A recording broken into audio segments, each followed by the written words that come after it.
Thank you for tuning in to Electric Bike Journal. Today we are giving you our long-term review on the Orbea Vibe H30 EQ. The Orbea Vibe comes in a few different iterations. This is the mid-step version, but there's also a high-step version and a bunch of other configurations that you can get through Orbea. This is a Class 1 electric bike with pedal assist up to 20 miles per hour. This has a MAL 36 volt, 6.9 amp hour battery, which is 248 watt hours for you watt hour people. It has the MAL X35 Plus rear hub motor. There is no display on this, but there is the MAL thumb controller to power on the bike and to change the pedal assist levels. You can connect the bike to the MAL app, which will show you battery percentage, how fast you're going, and a few other details on there. The Vibe comes stock with 700C wheels that are tubeless ready, and they come with 45C Kenda tires. It has a Shimano 10-speed drivetrain and Magura MT30 hydraulic disc brakes. It has front and rear Lezyne headlights integrated onto the bike and also has a nog bell on the handlebars. This H30 EQ model comes with a rear rack with a load capacity of 18 kilograms and front and rear fenders. The saddle is a Cell Royale lift saddle, and there's also an option to purchase a range extender that you can put on this bike. The estimated range with this internal battery is 125 kilometers or 77 miles. And with that optional range extender you could put on here, you could get up to 220 kilometers in range. The Orbea Vibe H30 EQ weighs in just around 40 pounds and it comes with a price tag of $3,499. We have had the Orbea Vibe for quite a bit now, so we have made a few changes. We thought this was a great bike to try out some different products. We changed the tires on here to a little bit bigger Schwalbe Marathon tires. Got those look pedals on there and also the Pashier bamboo bars. There was nothing wrong with the stock components on here. This was just a great vehicle to test out some different products. One aspect of the Vibe that we really enjoy is just the overall appearance of this bike. It really doesn't look like an e-bike at first glance. There isn't any oversized tubing, you don't see any external batteries or a computer on there, so if you're just walking by, you really couldn't tell that this is an e-bike. The finish on this bike is also really nice, from the paint to the weld to all the parts that they show us on this. Right away you can see that this is a quality e-bike. So this could be a pro for some people and a con for others, but there is no computer mounted on the bars. There is that thumb controller that is on the left-hand side. It is really nice actually, because when you do push it, you feel a little vibration, so it does a little haptic feedback on there. And you can connect to the MAL app. So if you have a phone mount, you can put that on the bars and then run the MAL app to see exactly what percentage you are running and how fast you are going. It is nice though that it doesn't have a computer, so when you do park it somewhere, it does look like just a regular old urban commuter bike. The Vibe also comes with really nice components. The Shimano Dior drivetrain is really nice, and pairing that with the Magura MT30 hydraulic disc brakes really give you an overall good feel when you are riding the bike. I really do like those MT30 hydraulic disc brakes. They feel good when you are pulling on the levers, and the Shimano Dior stuff shifts really well. The H30 EQ also comes with front and rear fenders and with this rear rack. So when you do get this bike, it is pretty much good to go right off the bat. All you have to do is throw on some panniers and you are ready to ride around town. I do like that the Vibe has the option for the mid-step version and the high-step version. I personally like getting a mid-step bike when it is an e-bike for riding around town, because when you are making those frequent stops, you can step forward and not worry about having to hit that top tube. And if you are carrying a backpack, it is a little easier to throw your leg over this bike, not have to throw it over that entire top tube. The upright seated position on the Vibe is also really nice and comfortable. Whether you're cruising the flats or trying to hammer it up a hill, it really is a nice ride overall. The MAL X35 hub drive delivers really smooth power, and when you are in that top pedal assist mode, it does get up to speed fairly quick. It doesn't have the highest Newton meter torque rating, but it will get the job done, that's for sure. This bike is also fairly light, coming in around 40 pounds, and with these 700C wheels paired with 45C tires or bigger, it does roll really well on the concrete. As you can see here, there is a little bit of mud on the tires because I do have those fenders on there and I wanted to take a little shortcut, went in the mud, and it handled well in there as well. It really is hard to think of anything that we didn't really enjoy about the Orbea Vibe. Overall, riding was really nice and we enjoyed pretty much every aspect of this bike. Just one little thing, that if you aren't connecting to the MAL app to see the exact percentage readout that you have on your battery, the little indicator light on that thumb controller only gives you a range of power that you have left. So depending on what color it is, it'll give you 25 to 50, 50 to 75, or 75 to 100. So if you do get to that 25% range, you might not know if you're closer to 25 or maybe down to 5%. I did run out of battery once while I was on a ride and had to pedal back a few miles with no assist at all. But since this bike is fairly light, coming in around 40 pounds, like you said, it wasn't too bad to get back. Sure, it was a little bit more work and it would have been fun with the motor, but definitely got home without too much of a struggle. The Orbea Vibe would be an awesome choice for someone who is looking for a sleek, minimalist e-bike to ride around town or commute on. The fact that it doesn't really look like an e-bike at all is great for people that want to keep it on the down low.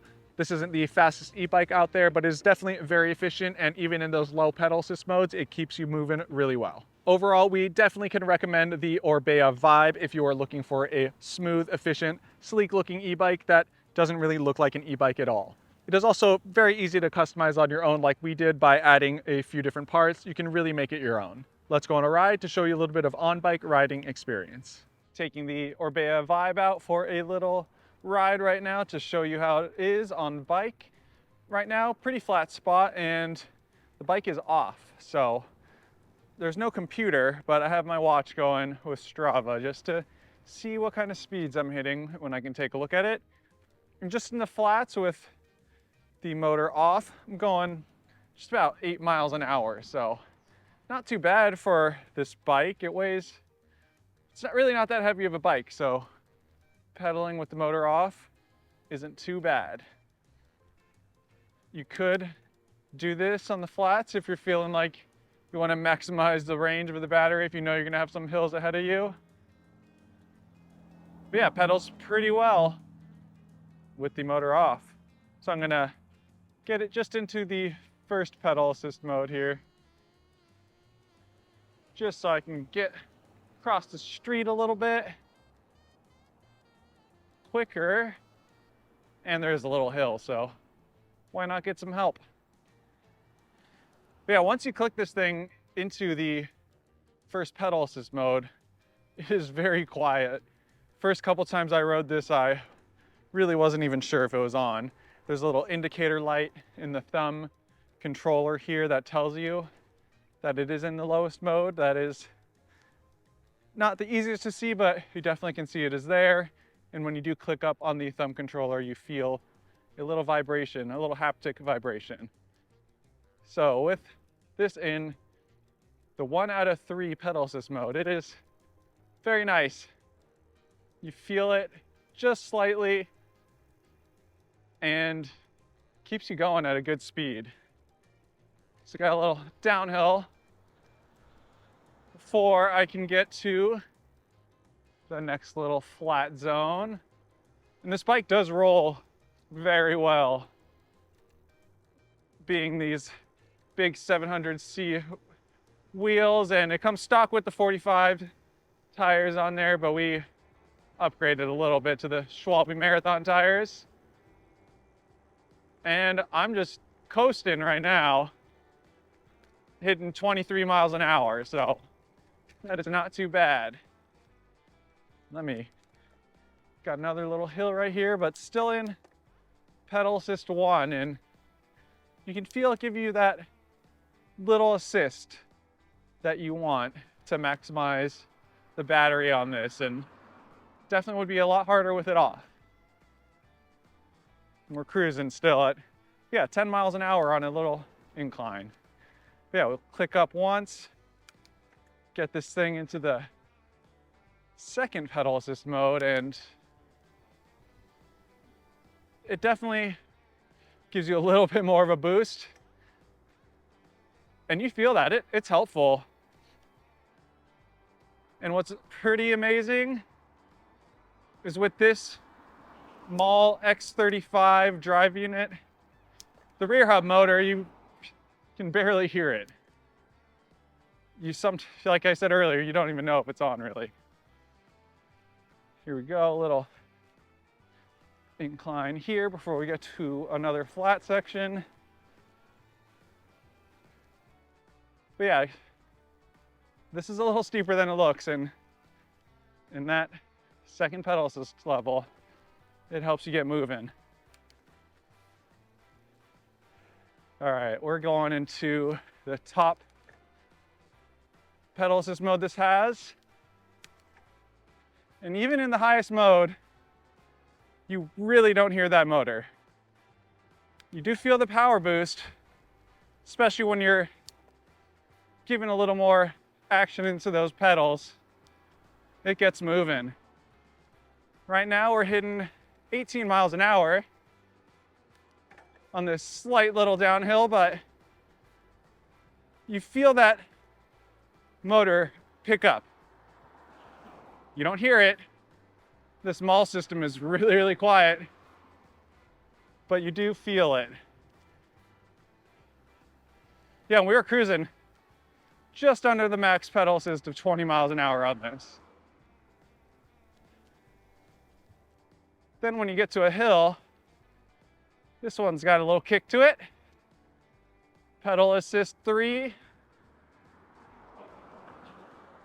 It definitely helps you get up these hills a lot quicker.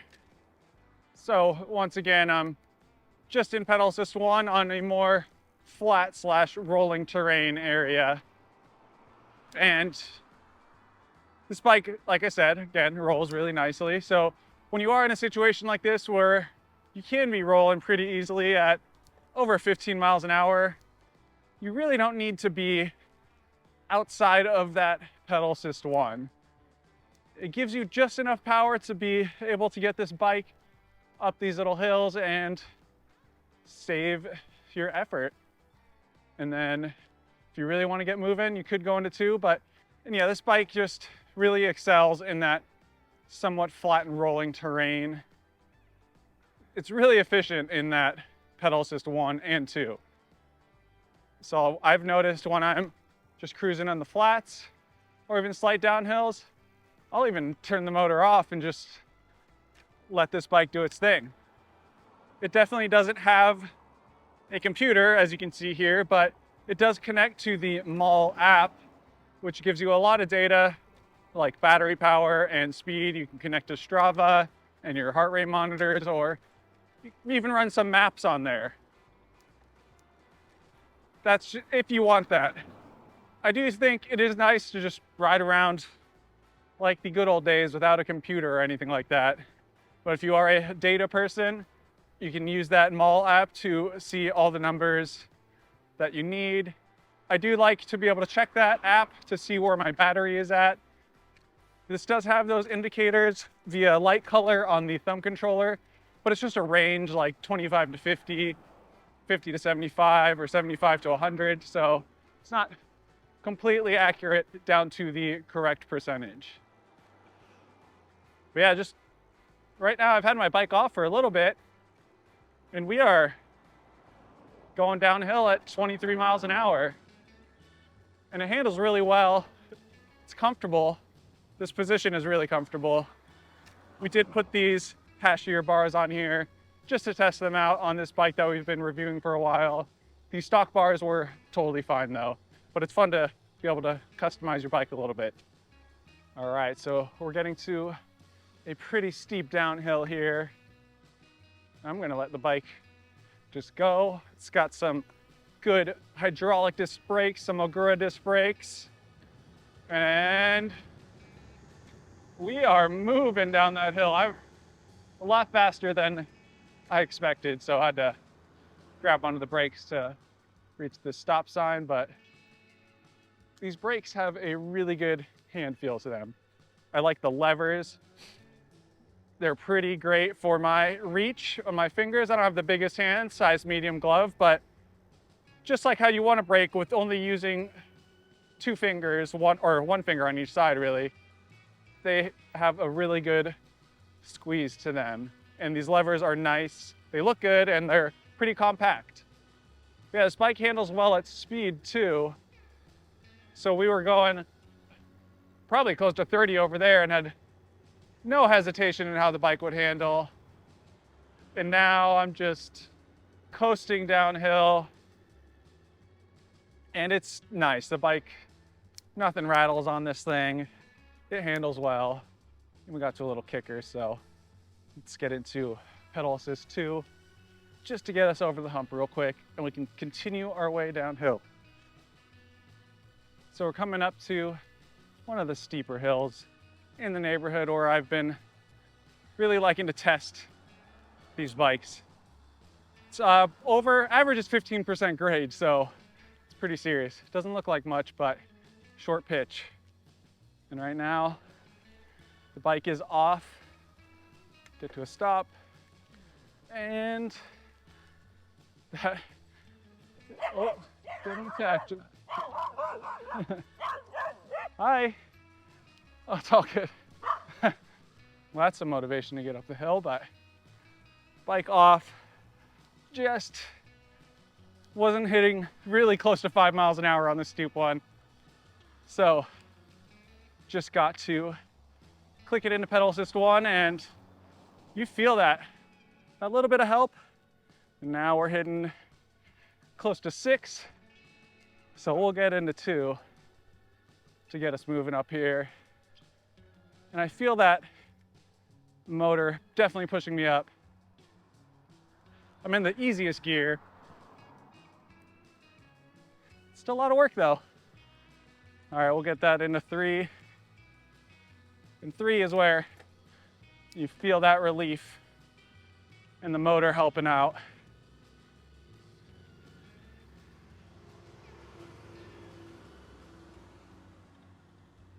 Does get steeper towards the top, so keeping it into 3 is nice.